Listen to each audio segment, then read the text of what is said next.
Good evening, and welcome to tonight's presentation from the Quarries, an archive of Masonic lore.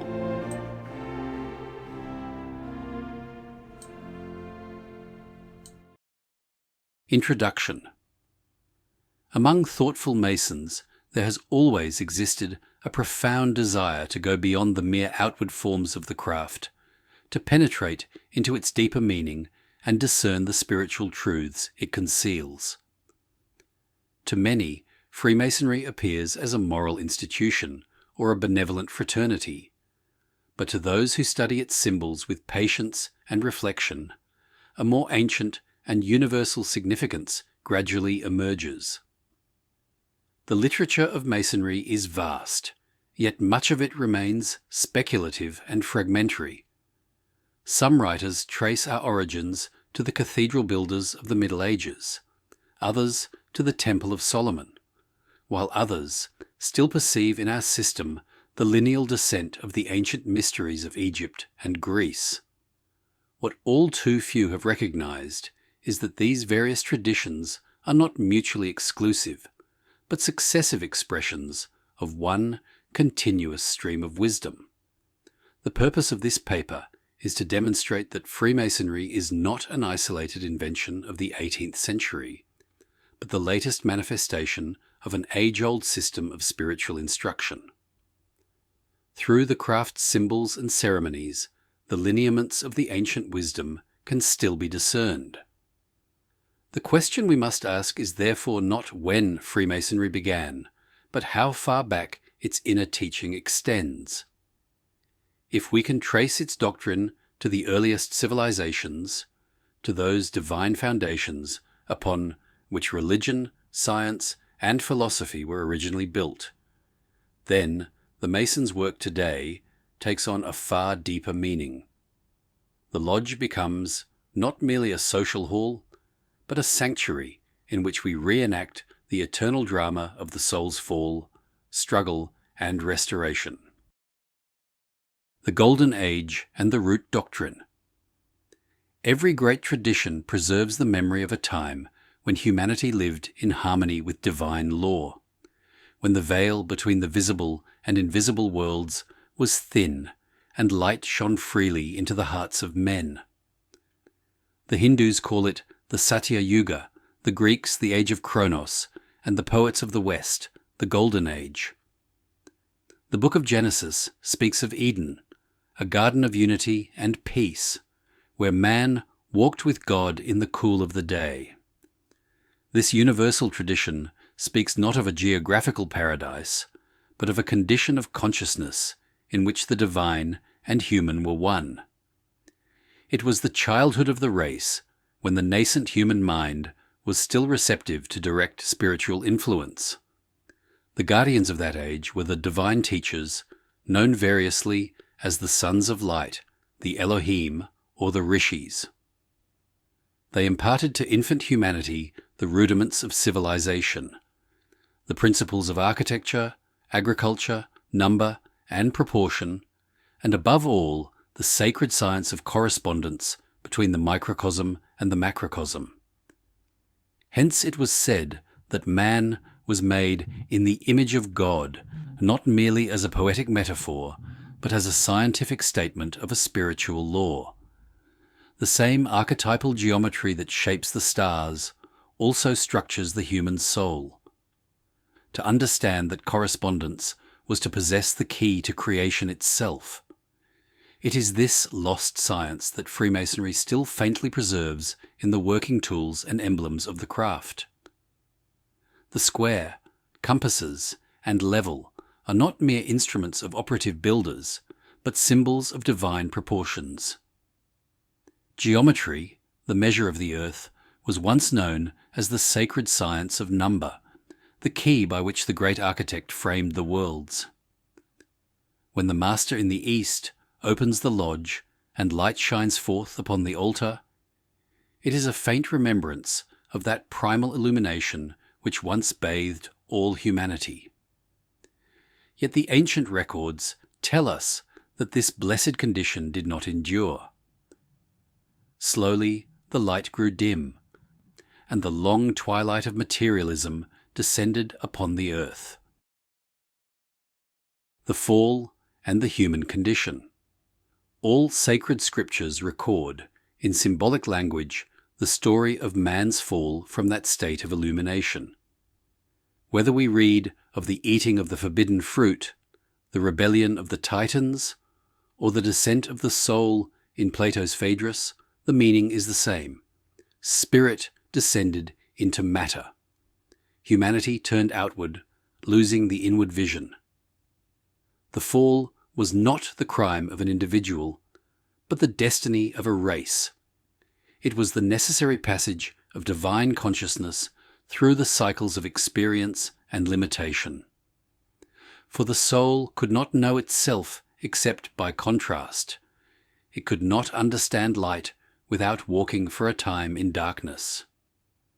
The ancients taught that the world is a great school in which the human spirit learns by trial and suffering to regain its lost inheritance. The body is its instrument, the senses its servants, the passions its tests. In the mythic language of Genesis, the cherubim with the flaming sword guarding Eden are the laws of nature, which forbid re-entry into paradise until man has mastered himself. Every seed, every planet, every creature rehearses in miniature the same drama of descent and ascent. The acorn falls to the ground before it rises as an oak. The newborn child first lies prostrate before it learns to stand upright and gaze at the stars. So, too, must the soul fall into the darkness of matter that it may rise again, strengthened by knowledge and purified by struggle.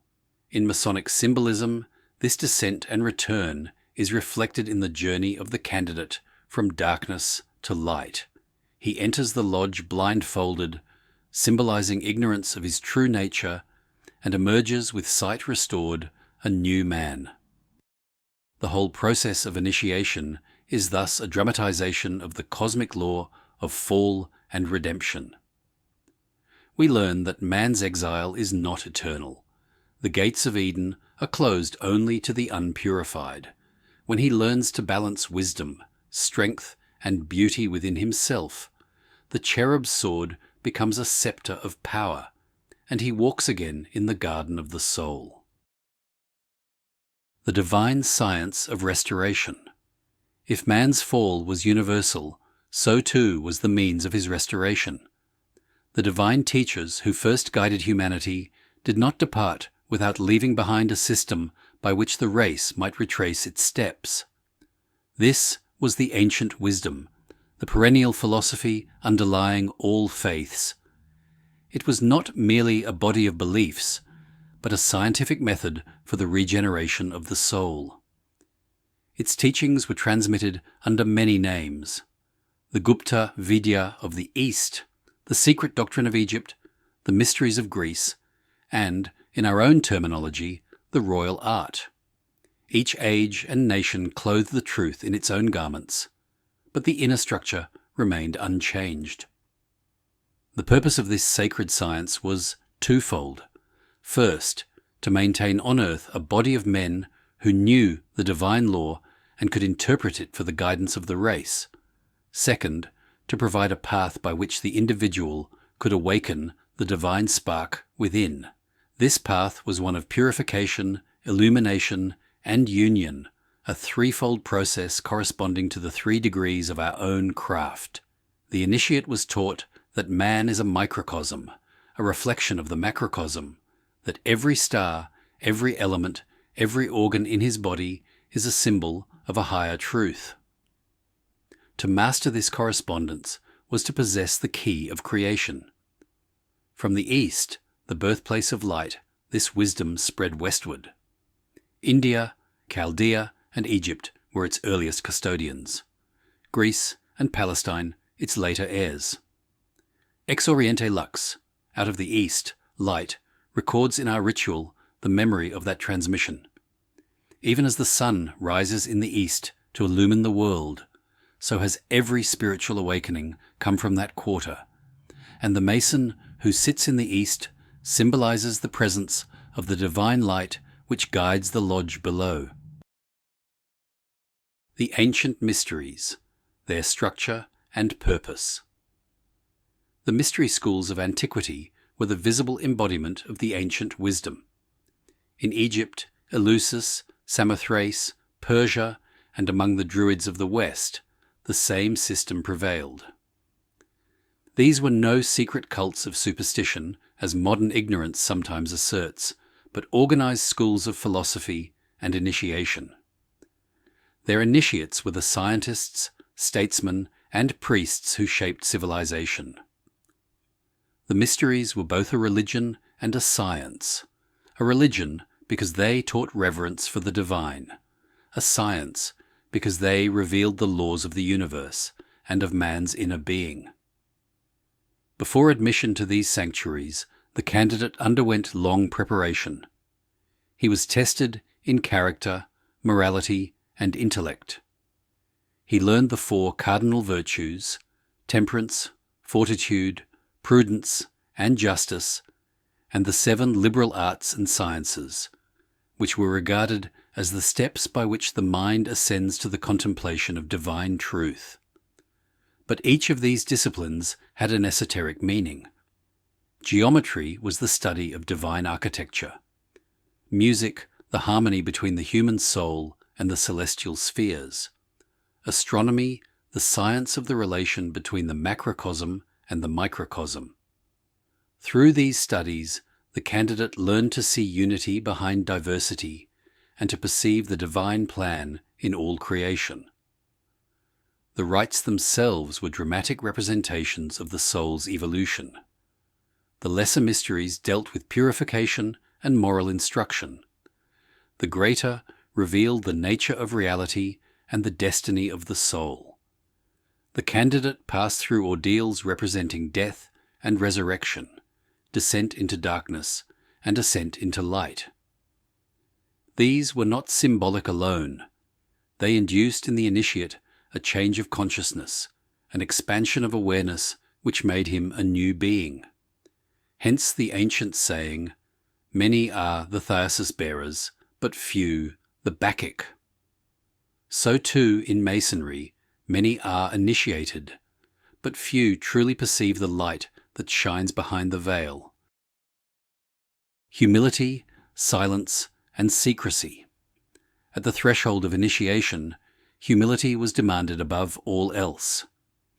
The seeker entered as a neophyte, poor and penniless, stripped of worldly distinction, acknowledging his ignorance and dependence upon divine aid.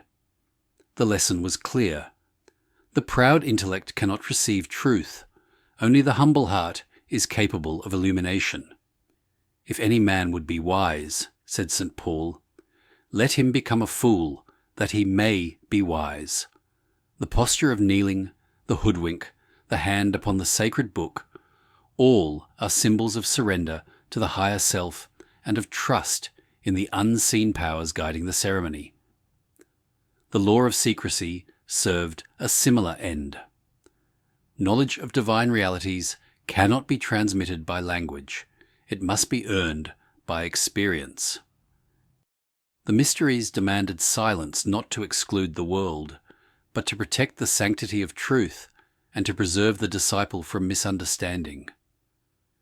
Those who have never entered the lodge of the heart cannot comprehend the meaning of its light. Hence, the discipline of silence, still binding upon every Mason, is a safeguard not only for the order, but for the soul of the initiate himself. Even the processions of the ancient mysteries carried this lesson in visible form. The sacred vessels were borne upon the back of an ass, signifying that humility is the vehicle of divinity. The same image reappears in the Christian scriptures when the Master enters Jerusalem meek and lowly, riding upon an ass. The soul must bear the burden of the sacred until it becomes itself the throne of the divine. Myth and symbol. The universal language. The language of the mysteries was that of symbol and allegory, Truth, they taught, is not destroyed by being veiled, it is preserved. The myth of Demeter and Persephone, enacted at Eleusis, reveals the descent of the soul into incarnation and its cyclical return to the spiritual world. Persephone, the soul, strays from the fields of light, tastes the fruit of Hades, and is bound to return there each year. Demeter, the divine nature, weeps for her loss, but rejoices at her restoration. The meaning is transparent to those who have eyes to see. Through desire, the soul becomes imprisoned in matter. Through purification and remembrance, it is redeemed. This same drama is reenacted in the Masonic legend of Hiram Abiff. The master builder, slain by ignorance and passion, buried in darkness, and raised by the word of power, is the symbol of the divine self in man. What is lost is not a literal word, but the knowledge of our own divine origin. What is found is the rediscovery of that truth through regeneration. The myths of Osiris, Dionysus, Mithras, and Christ all tell the same story under different names. They are, as St. Paul said, an allegory, teaching that the Christ must be formed within each of us. The Masonic legend of the Temple. In the legend of the building of King Solomon's temple, the wisdom of the ancient mysteries is preserved in veiled form. The temple itself symbolizes the perfected human soul, the dwelling place of the Most High. Its three builders, Solomon, Hiram of Tyre, and Hiram Abiff, represent the threefold nature of man: spirit, soul, and body. Solomon, the king of Israel, embodies divine wisdom, the creative idea conceived in the heavenly realm. Hiram, king of Tyre, represents strength, the formative principle giving shape to the idea. Hiram Abiff, the widow's son, signifies beauty, the mediating consciousness which unites the higher and lower. His death by the hands of ignorance and passion symbolizes the loss of divine awareness through material absorption. His raising signifies its restoration through initiation. Every Mason who passes through this ceremony becomes, in miniature, the resurrected Hiram.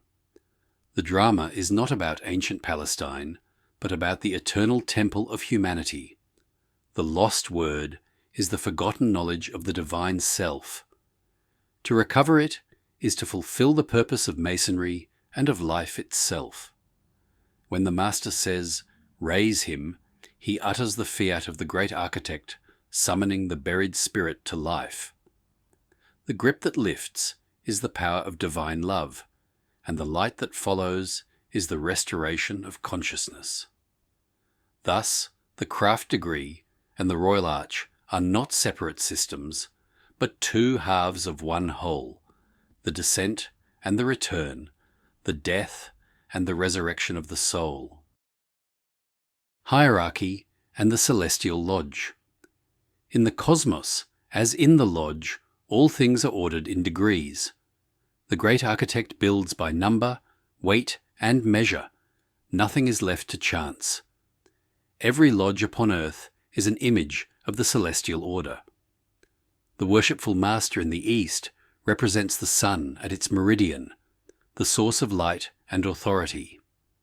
The wardens in the West and South represent the pillars of strength and beauty which uphold the world. The three principal officers form a triad reflecting the divine Trinity itself. The regalia worn by the brethren are not mere ornaments, but hieroglyphs of spiritual truth. The white apron bordered with blue denotes the purity of the heavens. The golden embroidery of higher ranks represents illumination, and the purple of the royal arch, blending blue and red, symbolizes the union of wisdom and zeal, the royal state of the perfected soul. The lodge itself, bounded by the cardinal points, is the world in miniature. Its floor a mosaic of light and darkness, representing the interplay of good and evil, joy and sorrow, through which the initiate must learn to walk in equilibrium. When we speak of the Grand Lodge above, we mean the eternal order of divine intelligences who labour perpetually in the unseen temple. The masters of wisdom, the saints, the prophets, and the illumined of all ages are its members.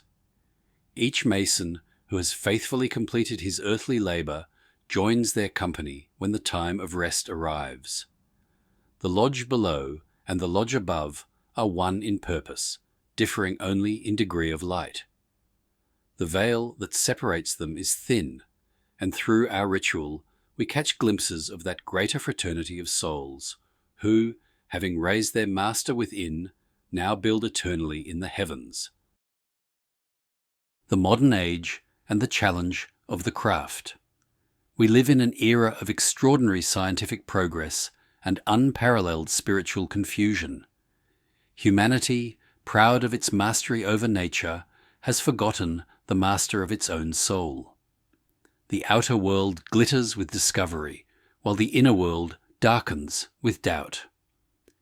It is in such an age that Freemasonry finds its renewed vocation. The craft exists not merely to preserve ancient customs, but to reawaken in modern men the sense of divine order. In our lodges, we rehearse, often unconsciously, the ancient rites of illumination. Each opening of the lodge is a symbolic creation of the world, each initiation a reenactment of the soul's awakening, each closing a benediction of peace and rest. If we are to preserve the living spirit of Masonry, we must look beyond the surface of our ceremonies and rediscover their inward meaning. The mysteries of antiquity perished when their outer forms were maintained, but their inner fire forgotten. The same fate threatens the craft unless its members become students once more. Builders not of edifices, but of character, seekers of truth, rather than merely keepers of tradition. Every lodge has within it the potential to become a true school of the Spirit, uniting men of every faith and nation in pursuit of wisdom and brotherly love. The tools are in our hands, but we must learn again how to use them. The gavel must shape the rough stone of personality. The level must remind us of equality. The compasses must restrain our passions within due bounds. The lodge is both workshop and temple, and the world outside its doors awaits the builders who have mastered themselves within. To that task, the craft is called anew in our time. Conclusion. Freemasonry, rightly understood, is the modern guardian of the ancient wisdom. It is the heir of the mysteries that once illuminated Egypt and Greece, the custodian of the royal art of the soul's transformation. Through its allegories and symbols, it teaches the eternal truths of life, death, and rebirth. It reminds us that we are builders of a temple not made with hands, a temple whose stones are living souls and whose light is divine understanding. In every age, darkness and light contend for mastery, yet both serve the purpose of the great architect. Our duty as Masons is to labour faithfully in the light while accepting the discipline of the shadows. The world around us may appear chaotic, yet within that apparent disorder, the plan of the Master Builder unfolds. If we work in harmony with that plan, our lives become part of the cosmic architecture. Let us then resolve to labour with renewed vision and courage. Let the lodge be to us not merely a meeting place, but a sanctuary of truth, a fragment of the eternal temple. Let us study our symbols with reverence, live our obligations with sincerity, and extend the hand of brotherhood with compassion. Then, when our earthly labour is complete, we shall pass beyond the veils to that grand lodge above, there to continue our work in greater light and fuller understanding. And when the great architect shall finally complete his design, we shall behold, not dimly as through a glass darkly, but face to face the splendor of that universal temple whose foundation is wisdom, whose pillars are strength and beauty, and whose roof is the vault of heaven itself. Then shall every fragment of truth, gathered by the seekers of all ages, be seen to form one perfect pattern. Every faithful labourer, whether known or unknown to history, shall find his place in the plan. For the great work is one and indivisible, and all who build in sincerity contribute to its eternal completion. In that vision lies the supreme hope of the Mason, that his labour is not in vain, that every stroke of the gavel and every act of virtue adds a stone to the invisible temple of humanity. When we have finished our work below, may we be found worthy to enter that lodge above, there to continue our service in the light of the divine presence. So shall the royal art fulfill its purpose, the mysteries of ages be vindicated, and the word, once lost, be found again in the harmony of perfected creation. So mote it be. For a deep dive into the history, philosophy, and traditions of Freemasonry, subscribe to From the Quarries.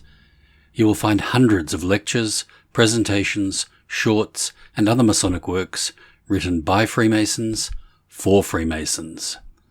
Visit FromTheQuarries.com or YouTube at From the Quarries.